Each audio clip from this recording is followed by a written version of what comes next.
তো গাইস আবারও একটা নতুন মিনি ব্লগ নিয়ে চলে এলাম। আজকে আমরা চলে গেছিলাম ফিস্ট করতে। এটা হচ্ছে আমার বন্ধু, একটু হাই করে দাও। মাংসগুলোকে ভালো করে মাখিয়ে নিলাম।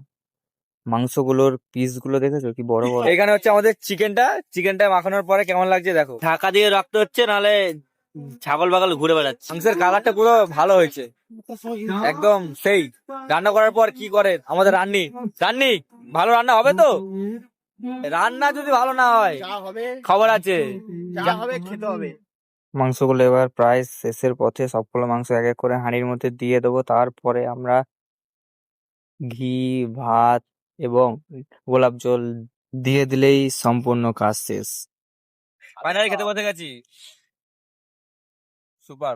লেগ পিসটা দেখো কত বড়, আর ভাতগুলো খুবই অসাধারণ হয়েছে, ঝরঝরে একদম। আলুটা একদম সিদ্ধ হয়ে মাখন হয়ে গেছে। এরকম ছোট ছোট মিনি ব্লগ দেখার জন্য সাবস্ক্রাইব করো। বাই।